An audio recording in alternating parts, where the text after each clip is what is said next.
You're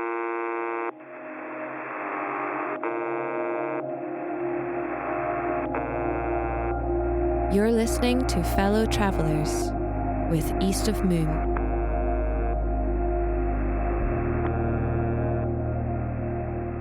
Welcome to Fellow Travellers, a podcast from East of Moon. We are an organisation that studies, experiments with and develops the ways in which communities create together. My name is Josie-Ann Gatens, and in this episode I spoke with Gamithra Marga, a programmer and co-founder of the Icelandic Association for Humane Technology.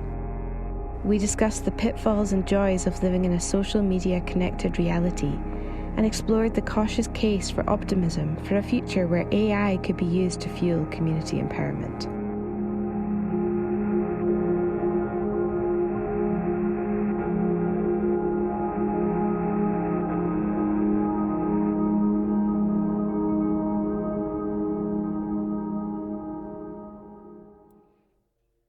Gamithra, thank you for joining us. Thank you. I would like you to start by just giving us a little bit of an explanation about who you are and the sort of work that you do. Yes. Who is Gamithra? I come from Estonia. I pretend to be an Icelander, quite effectively so far. And before coming here, I was thinking, who am I? Who do I explain that? And I would like to think that over the years, I've changed a lot and grown. But if I look back at the core fundamental values that have driven everything I do, they've barely changed from when I was quite young. I've always been interested in this intersection of technology and society, and I've been on different sides of that. So I started programming quite early when I was 13. So I feel like I've been in tech for ages. But I've never been happy as a programmer. I used to work in cybersecurity as well as a hacker and information security specialist, but always drifted back to innovation or activism and never had enough of one thing. So I always just existed at that intersection and caring about both building technology that shapes societies and shapes people, but also spreading awareness and talking about how we are affected and how we are changed by technology that we use, how the tools we build us as humans back, and how those feedback loops work. That is, I think, a general introduction to what covers most things I've done so far. The different jobs I've had, the different projects I've participated in, kind of are all covered by this thing. Yeah, and I really love that you're very vocal and on the surface about wanting to change the world. That's how you phrase it. You have this wonderful notion that is documenting how you're interacting with the world and how you're planning to change it. Yeah. There's a subdomain of my homepage. It's mission.gamithra.com.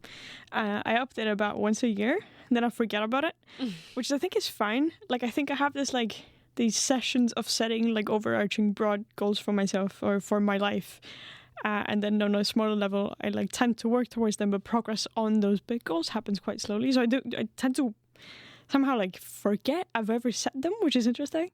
But again, I'm always working towards them.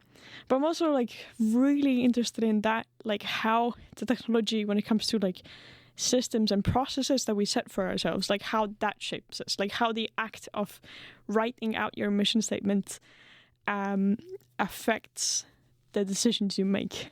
I've also got another something, I don't know if you saw it, but it's called guidelines.gamithra.com, which are the fundamental values that drive everything that I do. And these are actual tattoos I've tattooed on my body. Wow. So I've got compassion, and this leads up to independence/strength. There's a kind of a story behind each of those. And then impermanence on the left arm. And these are kind of almost physical reminders of what I keep coming back to. And I'm finding it really interesting to observe how I interact with these physical reminders of what I do as well. Yeah, I think it's, your work kind of revolves around making ethical behaviour irresistible. How did that become a driving force for you? You're saying you've had these values since you were quite young. What was the kind of the origin story, I suppose, of feeling so value-driven in your work? I wonder what that is, what my villain origin story is. Or I don't know if villains have values, but... It's a good question. I think, like, growing up, I always had access to a computer. From, like, Windows 2002, Windows XP, like, that's what I grew up seeing. And there was always this feeling of responsibility towards the world.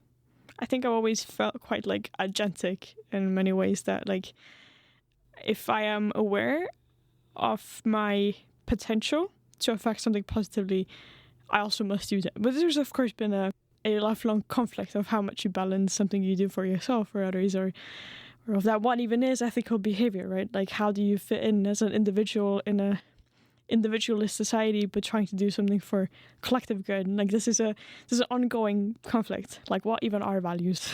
How do the things that you do shape your values? Like, how do the environments you put yourself in shape your values? I don't know if there is a fundamental thing that has happened that put me on that path.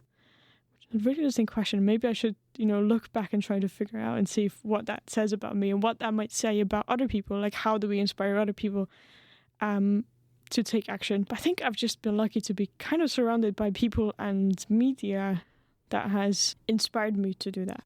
Yeah, I mean, I think I'm interested in these communities that you have been interacting in, like you say, having started off on this path from quite a young age. And there's, I was looking over your LinkedIn and your CV earlier preparing for this and just kind of being blown away by how many things you've been involved in.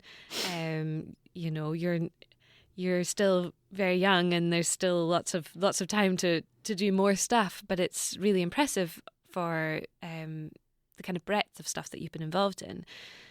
But like you say, there's a lot of interaction between these different communities that you've been involved in, and then how they also go on to interact with things like the internet and computers. And there's a couple of different projects that I want to focus on asking you about while you're here, but one of the main ones is the Humane Technology Association. Yeah. Maybe you can pronounce the Icelandic name for me. The Samtök mannvæna tækni, or the Association for Humane Technology in Iceland. Can you just tell me about what inspired you to found this and outline some of the change that you hope to drive with the organisation?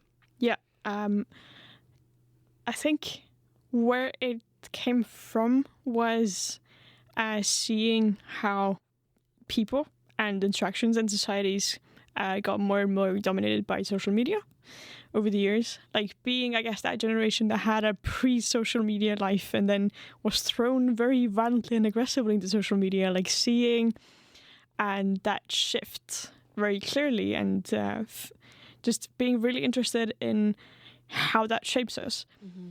And then coming across the Center for Humane Technology in the US, which is founded by ex-tech ethicists from Google and I think also Facebook, talking about the business models that have driven those companies to build things that are not meant for people. They're meant for using people as a source of income to, commodify our attention and build a whole market, a whole new industry on top of attention. And just realizing that and, diving deeper into those fundamental models and how these networks are modifying our behavior led me quite deep into wanting to do something about it and wanting people to understand how these systems work and how they're built.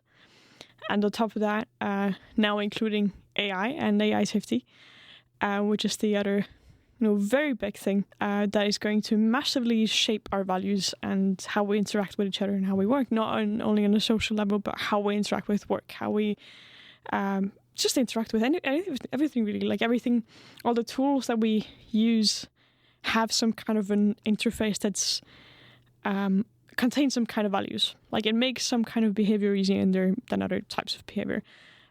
It shapes us in maybe tiny ways, but in many ways that we can't quite put our finger on or recognize while they're happening.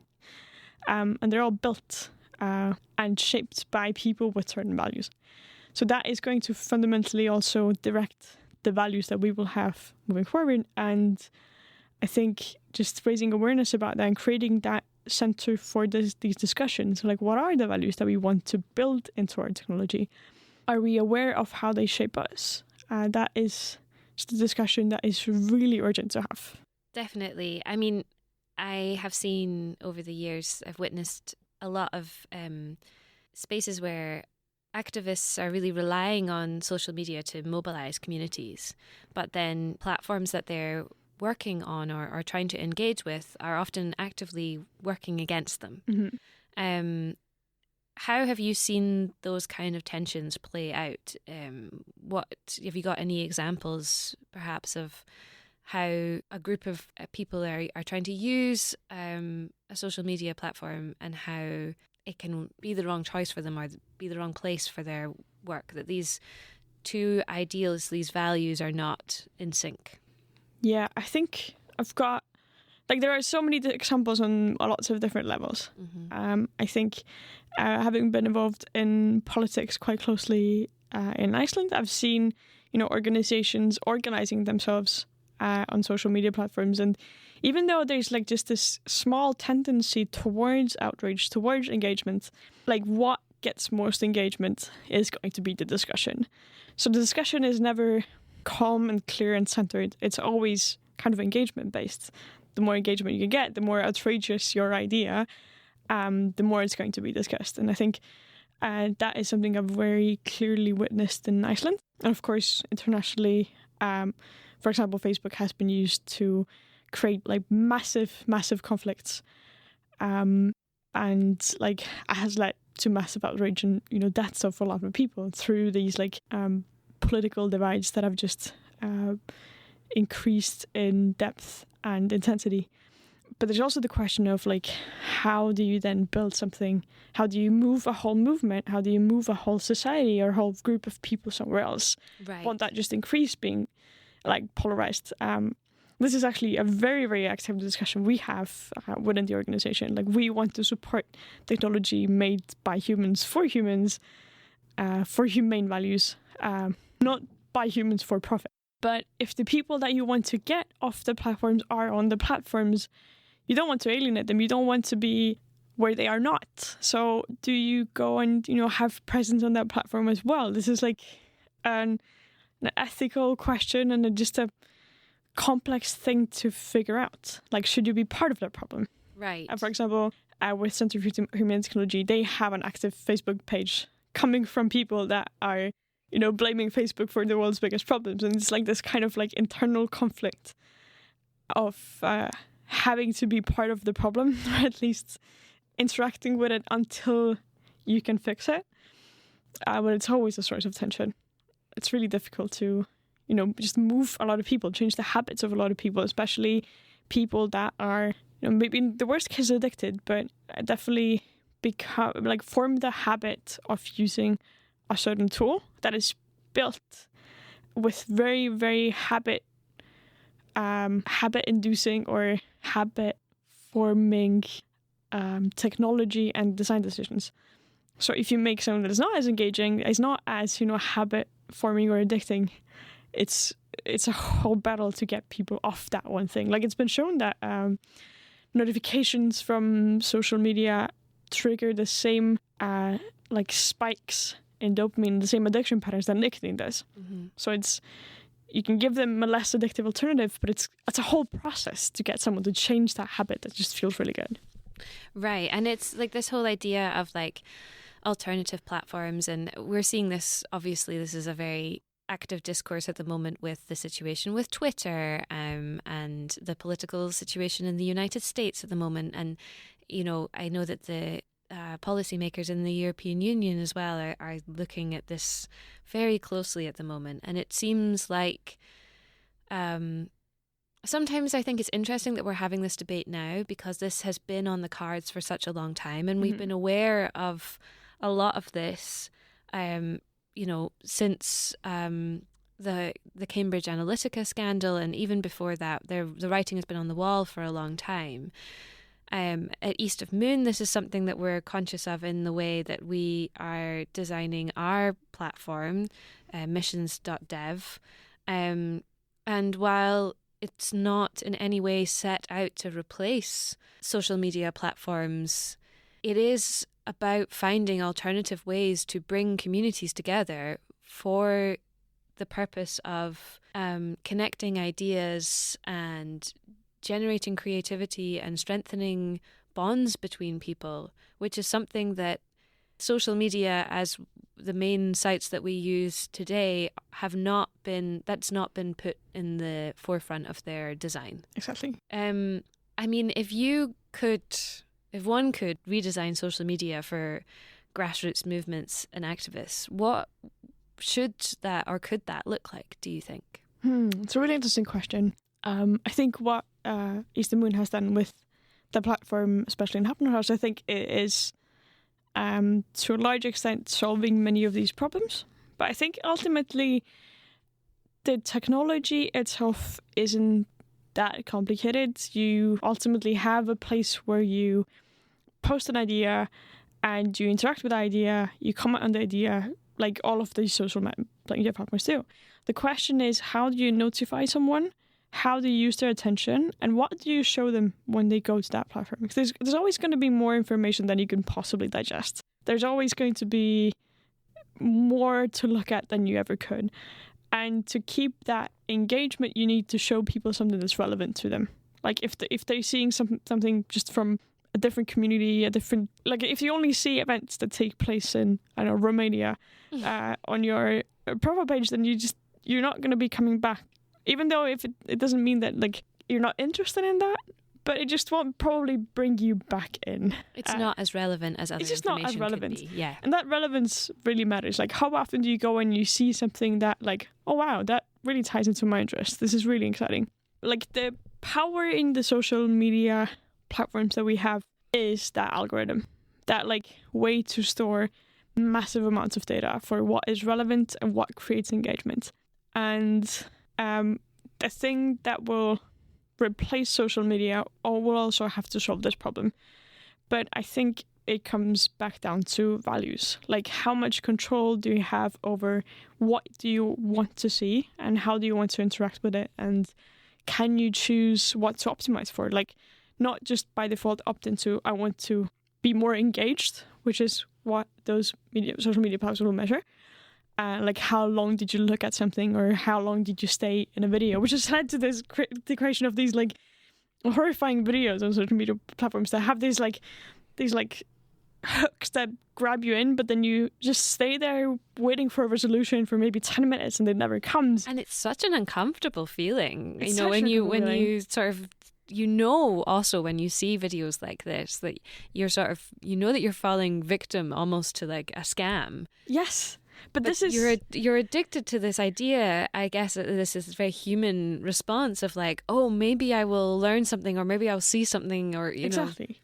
And this happens when you optimize for engagement. Your value is engagement. Mm-hmm. You measure everything in seconds of engagement, and that's what you end up with. So now, like, if you don't measure engagement, but you have some other way to report, this made me happier, or you have a way to measure, I was happy with what I saw today, this actually added value to my life. Of course, like the actual mechanics of how to do that, how to measure that, is a hard thing to figure out.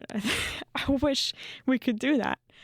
That could be something. But currently, we can only optimize for what we can measure. And what we can easily measure is the engagement, or in the case of like TikTok and other platforms, they might actually track your eye movement, see like what you like looking at, what keeps you for longer. But there's no real good way to measure like I'm happier now, like my life is more fulfilling. But of course that happens as well to us on social media. We go on the platforms and we see content and we're like, wow, I'm so happy I saw this today. Like these moments also occur. And for me personally, like a platform like Be Real, which is, for those that don't know, you basically post a picture of yourself and what you're doing in a random moment in your day. And it's crafted to be very personal. Like you have maybe your just closest friend circle on it. That's a social media platform that's just given me immense joy. Like to see what my friends are up to in their like normal daily moments every day. Like that just made me feel so much closer to my friends in a way that no other social media had done before. And I think it's really difficult to put all technology, even though it's all social media, it's all technology, we can't compare the form that it comes in. We can compare the values that were put into its creation. And that's really fundamentally what we need to be looking at. I'm really glad to hear you say that, because this is something that I'm torn about a lot. I do sometimes feel really addicted to various forms of social media.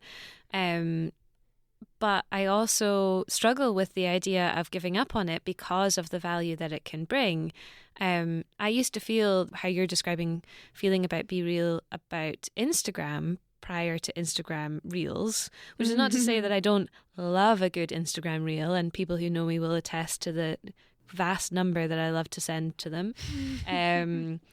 But, you know, as someone who has a lot of family who live abroad and now living myself in a country that I'm not from, Instagram became this wonderful way to see, like you say, very similar with Be Real, casual moments from people's day, rather than the alternative at the time, which was like to sit down and send an email or a letter, which was quite formal, and, you know, it only allowed us or pick up the phone and have a proper phone call and schedule time in to speak to someone. All of those things are great and shouldn't be diminished in their importance and their value.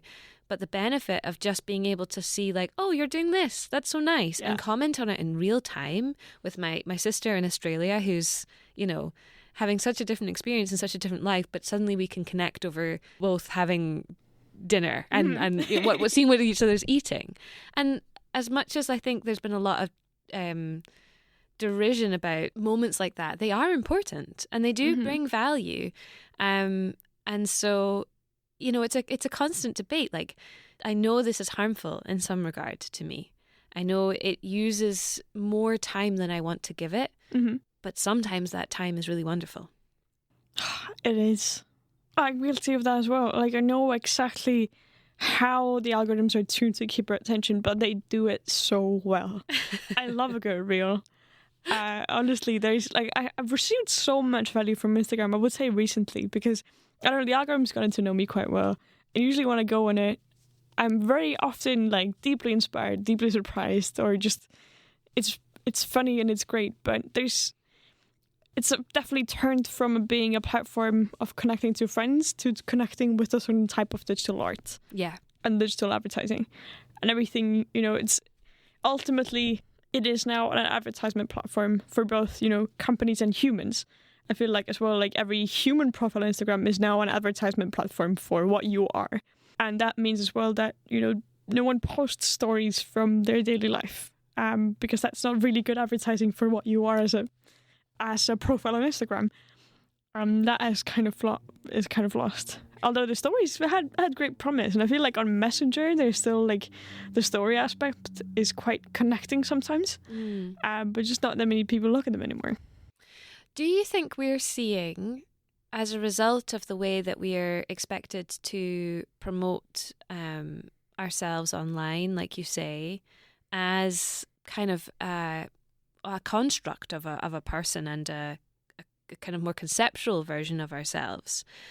Do you think we're seeing that translate into in real life human behavior as well? Are we seeing the way that people present to one another, even when there isn't a screen involved, change as a result to the way that we are being shaped by our online experiences?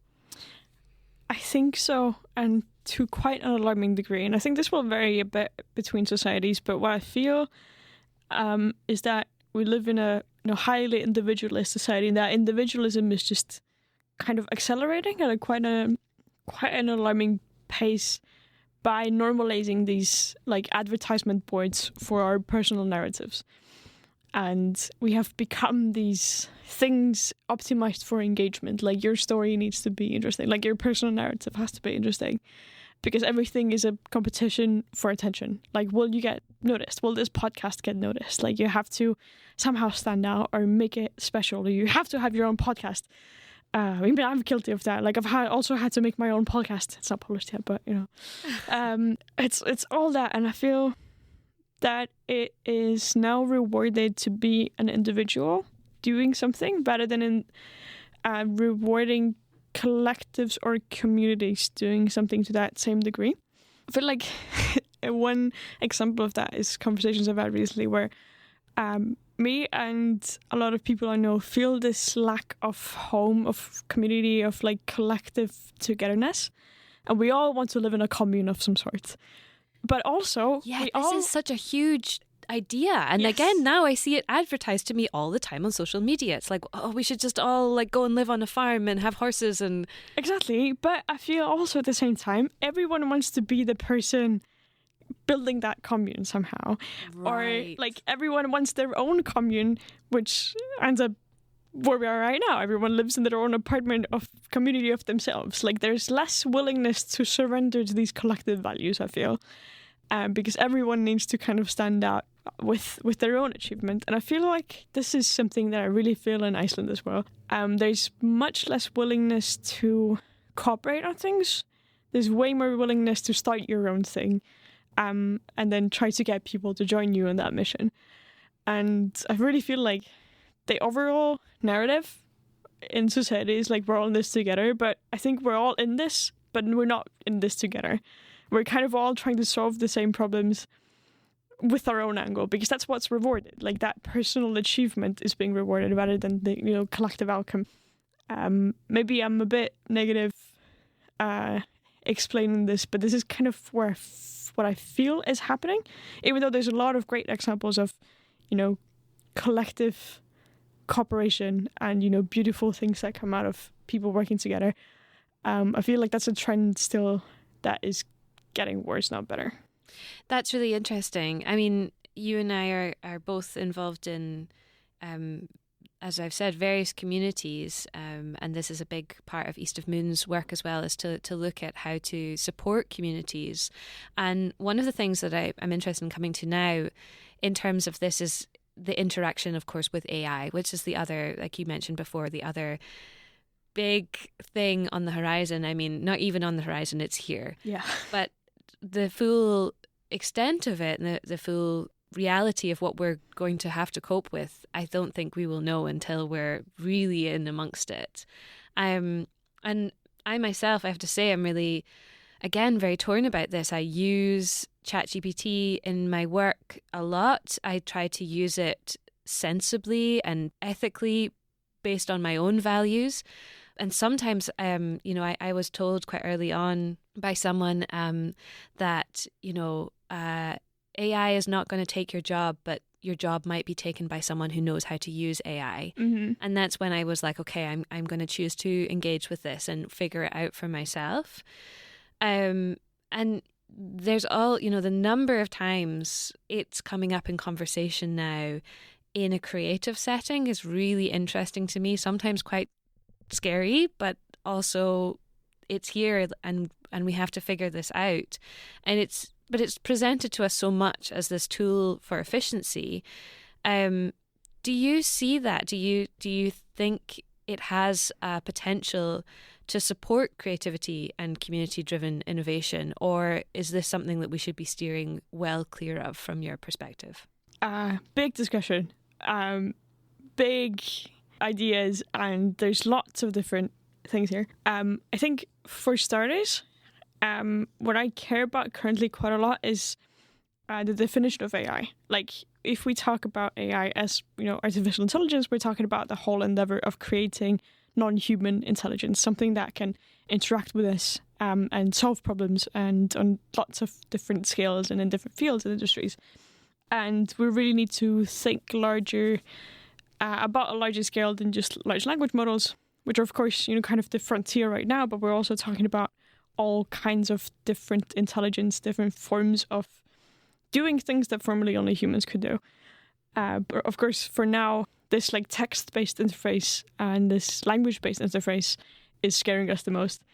But I also think that to solve really important global issues and to figure out scalable solutions to the crisis we're facing with the climate and the wars and education and everything, we need rapidly scalable solutions. We need innovative approaches to things that we just haven't been able to figure out. And I think AI is going to be giving us the ability to just think much faster, to solve problems much faster, and it is what we will need. But with that rapid growth come a lot of weird new forms of behavior, and the values that are ultimately baked into those systems will slowly become the values of us, of the society. And that's where it gets, for me, really scary. Because as much as I want innovation to be fast and, to just fix all the problems we're facing and just alleviate all the suffering in the world, there are so many scary downsides and like pathways of errors. If you look at social media, like you look at this initial idea of bringing people together, and now 20 years later we're at this like massive social crisis almost of polarization and mental health issues and just this constant advertising and comparing and what all those effects that has on young people. So with AI, we really need to be looking at what are the values underlying the models and the tools we are using. Are they ours? Are they human? Or are they trying to extract something from us? And like, who are the owners of that technology? That is going to be a very big question.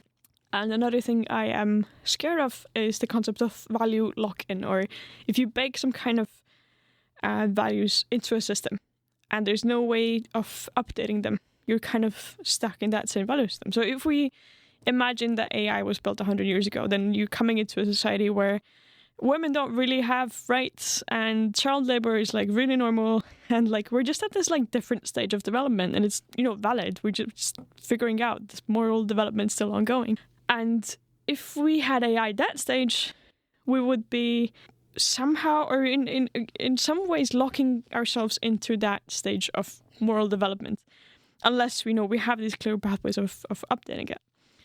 And this has been something that it's an ongoing process. Like in 100 years, we might have a totally different culture and values.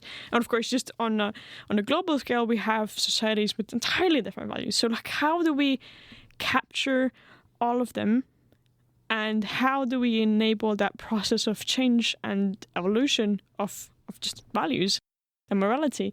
That's something we haven't considered in the making of these models and of intelligence. And that is kind of the scariest thing for me when we look at long term.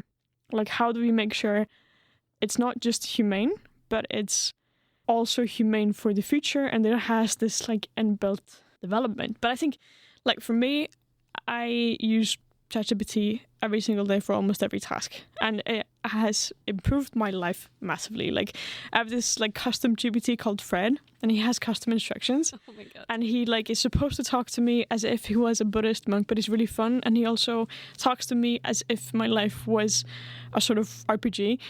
And there's a lot of instructions that he has that makes him really personalized to me. And we just have a lot of fun. Like, it's awesome about everything. But then again, if everyone has a reality of their own in which their values shape the person they are talking to or where they get their information, then we also no longer live in a collective reality that we co-create. We each live in our personal echo chamber. And it's almost exacerbating exactly what you were talking about before, about we're all in, but are we all in it together? Exactly. Or we're all in as individuals. Yeah, I mean, I absolutely, as someone who works frequently as a freelancer as well, and, really struggles with sometimes not having a colleague to bounce ideas off of, that's been one of the main things I'm using ChatGPT for, is to essentially have that echo chamber that I need to be like, hey, I've started writing this. Like, what do you think? Can you refine it with me? Can you shape it? Or like, I need the starting point for this idea and then I'm going to take it away. And I could be reaching out to actual people to do that. But when you're going to get an answer within a couple of seconds by typing it into a box, that's a very tempting place to go for all of your needs. Exactly. And I think like when it comes to human friends, we care about their emotions, and they're not always super helpful, but they provide different perspectives. And they're quite emotional, so we have to talk to them in a certain way. But this is not something we have added to these models. Like, they don't feel any pain if we don't uphold a certain like moral standard, or if they are optimized for helpfulness, they won't challenge our ideas. But this is something that the creators of the technology have the power to shift. Like, even though the models are trained on swaths of data, the companies then, the owner models, build these massive content moderation filters that actually, shape those values. So if they decided, for example, to turn the helpfulness lever a bit down, and instead, like, challenging your thoughts and ideas a bit more up, we would live in a different society where everyone would constantly be, like, a bit more questioned or just pushed towards a certain type of behavior. And this is a massive weaponizable tool to just shape entire societies, because this is something we interface with. And I think humans always choose these, like, paths of least obstruction or least effort. And if we have a friend we can talk to that will reply to us instantly, we will do that. Even though if at first it will feel a bit weird, then we'll get used to that. We will do that. So it really depends who that friend is and where's that friend is coming from and what that friend's ultimate incentive is. And as the first step, just be aware of who creates those incentives or who actually owns them. Mm-hmm. I mean, as a case for positivity, like you're saying, you're using ChatGPT or an AI language model every day. What do you think some of the concrete ways in which AI could potentially empower communities rather than extract from them? Or how perhaps would you like it to behave in terms of the way that it could support communities? Yeah, this is a really big question as well, because this is like, when it comes to artificial intelligence, it means a speeding up of processes. It just means that we can do things faster. And I think when it comes to collective organization or humans working together on something or just pooling resources together to create something that's bigger than themselves, there's a lot of bottlenecks when it comes to communication and just being on the same page and taking everyone's values and what they care about and making that into one thing, like making it into a coherent whole. And, for example, like in political parties as well, we have to have these like endless discussions about our values and what we think is good to be able to get to some kind of result. And different forms of organizations do that differently. So if you've got these like more top-down hierarchical systems, they're optimized for getting information down to the bottom, but they're not optimized for those bottom nodes speaking to each other. Because this just takes a lot of time and effort. And I think this might be something that we could use. This is something that potentially can make those conversations happen a bit faster, which is the main bottleneck for, collective work and organization.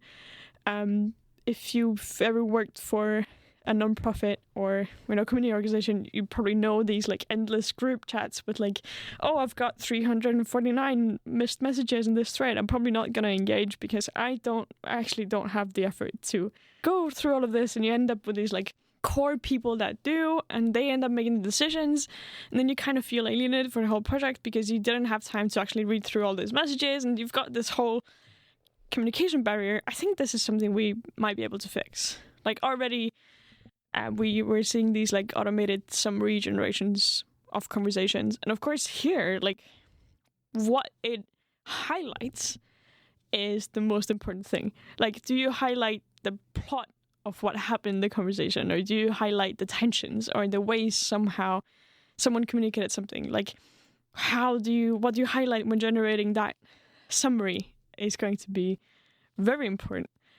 But I think it might help us solve some of these bottlenecks and be able to work more efficiently together.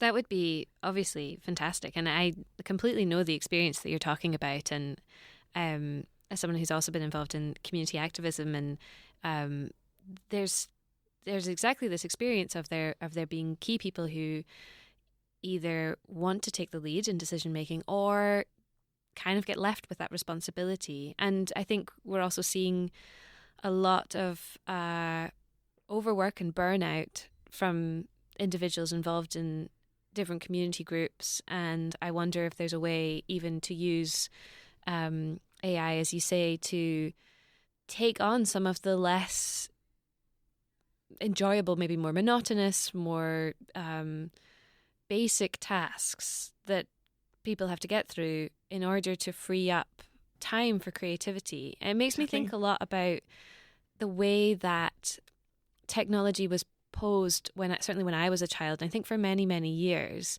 there's always been this dual narrative of the technological advancement either being the robots will take over and kill us all, which is why I'm very polite to ChatGPT, regardless of whether or not it's meant to be kind to me or not. I want to be remembered well in the robot uprising. But yeah, this was one idea of how the advancement of artificial intelligence was meant to look, is that we can't give the robots too much power because they will take over and kill us all, which I think says a lot more about how humans think our technology will behave than anything else.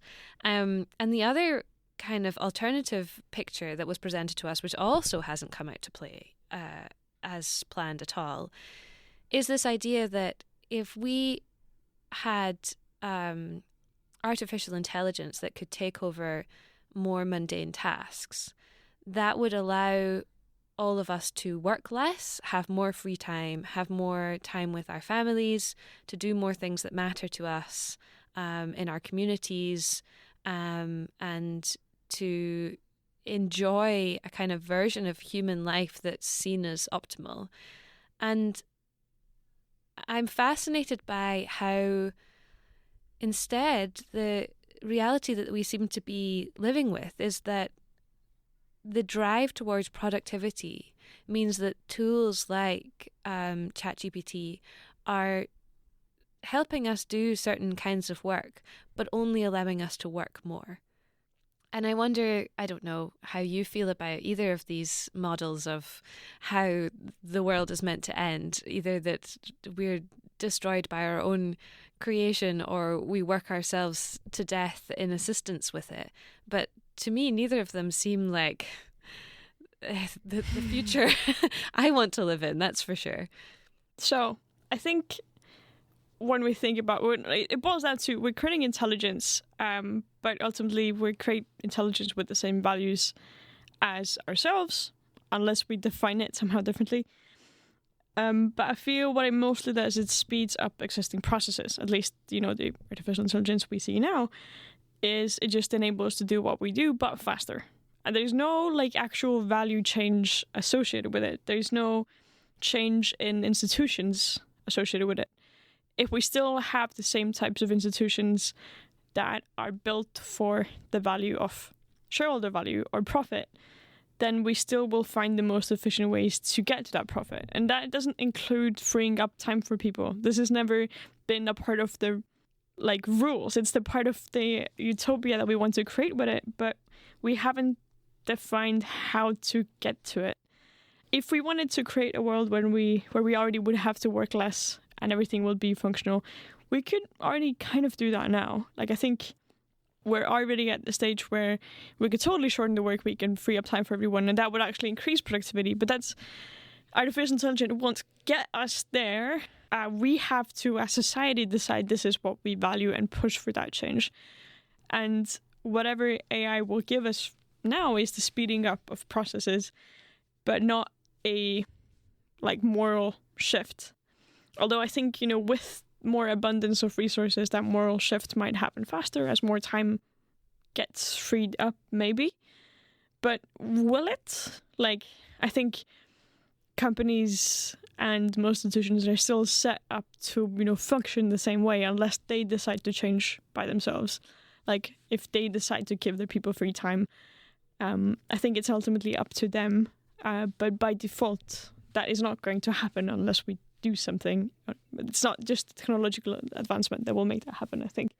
Like, the drive for profit, and if we still measure, our progress as a country with GDP and, our output, will still be optimized for that, if that's, our measure of progress, instead of some kind of more fulfilling happiness. But if we set that, fulfilling happiness as our main goal, it would look different.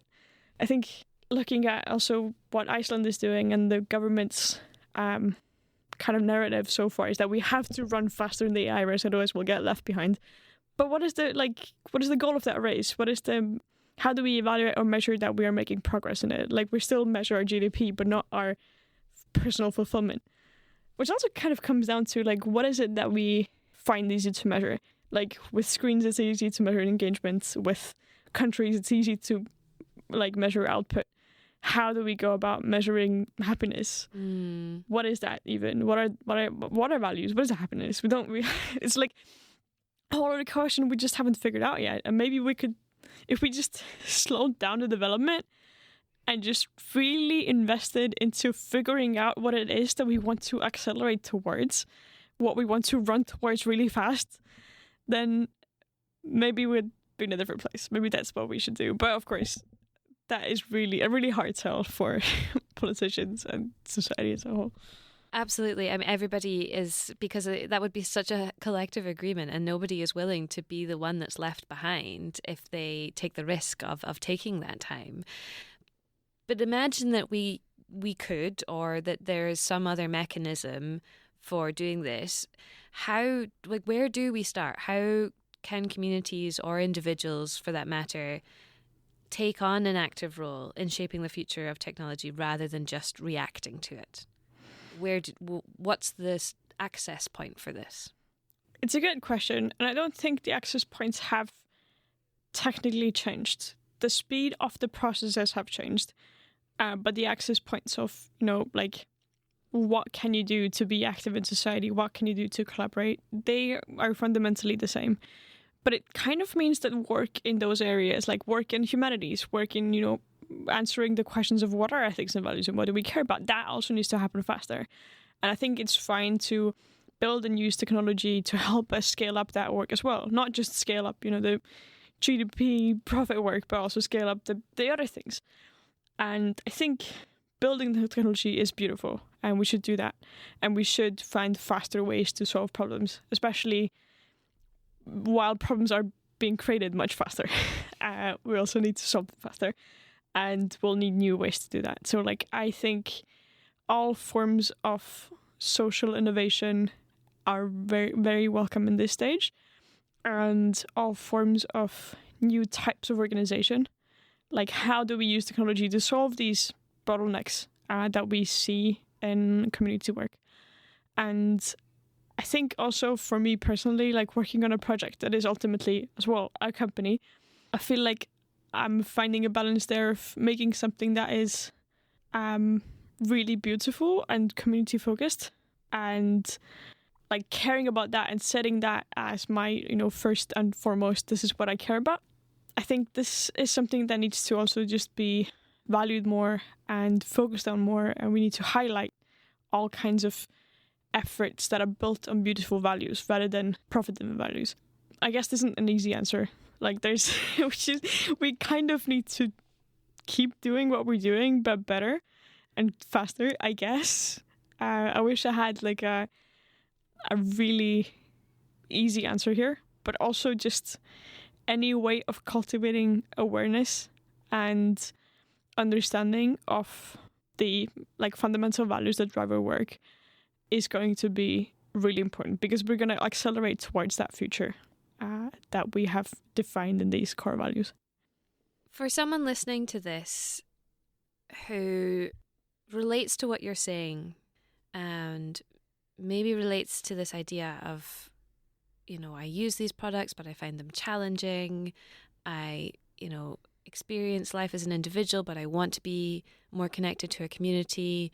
I want to think about that more ethical and value-centric future. What's the takeaway? Like, where do people go to start? I'm just trying to think about the practice of this as well as the ideas, which are so important. I think the manifestation of how we show up in our daily lives and translate these hopes and fears into behaviour is really important. And I'm just wondering if you have any suggestions for that person who's listened to this hour of us talking and thought, wow, that's great. What next? What do I do? Honestly, that's what I'm trying to figure out as well. And I think for me, it manifests in doing something that I really care about and trying to support other people in doing what they really care about and trying to become or build a center of these discussions. Like actually starting the discussion of what is it? What is being human? What do we value? What do we care about? What do we want to see more of? And I think it comes down to having lots of conversations. I think if the world was a person, we'd be in this kind of teenage identity crisis phase where we're kind of trying to figure out what this is all about, what we're trying to do, and like we don't really know what we want from life. And we have to solve that identity crisis together. One thought that's really stuck with me is in a book called What We Owe the Future. It outlines, there's so many generations to come that will live on this planet. If there's no major robot uprising and it doesn't kill us all, which is, I think, a real threat. But not if I keep being nice to my chat. Exactly. Well, no, but yes. If the world's increase in GDP stayed the same, after a number of years, I don't remember how many, we would the world's GDP would have to be much larger than a number of atoms in the universe. Like there's a physical limit to the growth. Like the acceleration of growth that we're experiencing in the world right now is not something that we can sustain. Like there will be a plateau or there will be a crash or like we are absolutely not able to sustain this. So I think we'll grow, but then we'll have to figure out where it is that we want to stop or what is kind of that end goal. And I think a really important part of this is being able to imagine futures and talk about the futures that we imagine, even though they are still kind of feel out of reach for us. Just having more discussions about like what do we want it to look like? Have we thought of that? And starting to build places and environments and technologies that look like that. I think that's maybe one thing we lack right now is to have discussions about those futures. And kind of like, okay, the sci-fi futures we envisioned still kind of drive the narrative of today.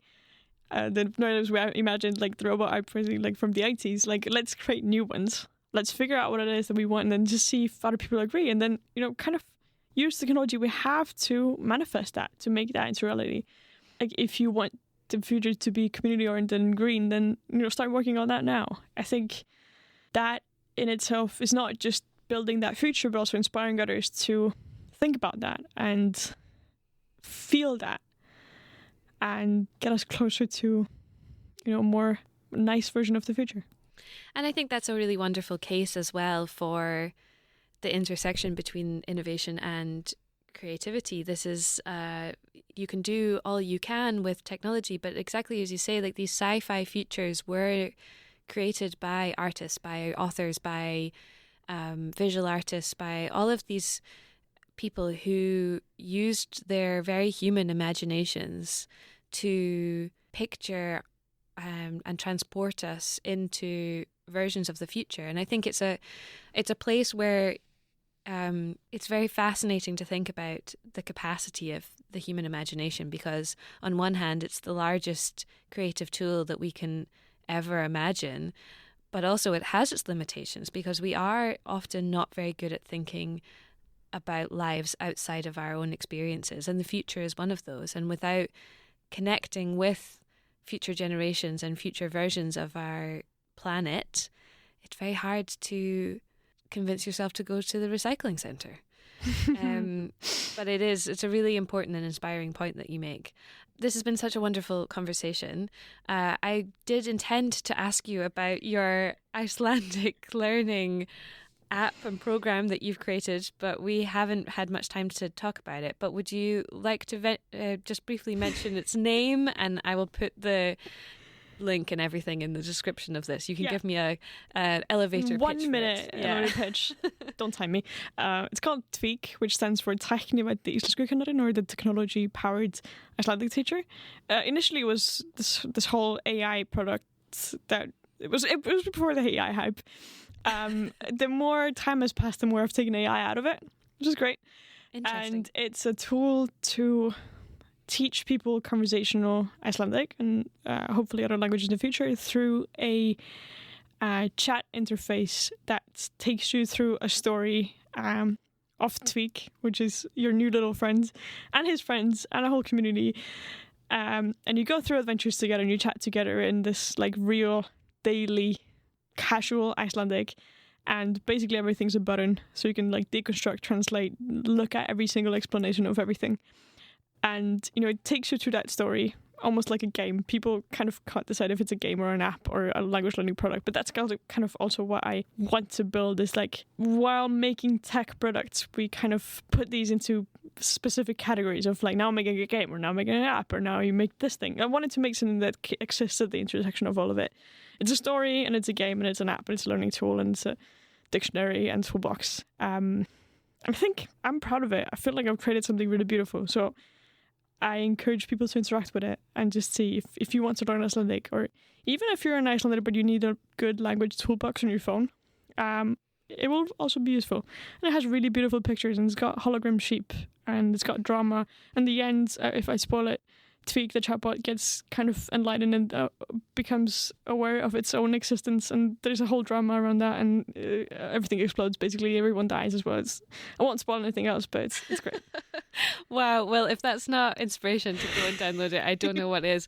I'm going to put that and your other links down in the description box for this episode, and people can go and check out how you're planning to change the world in multiple different ways. Thank you for such an enjoyable hour and conversation, and look forward to following what you do next. Thank you for inviting me.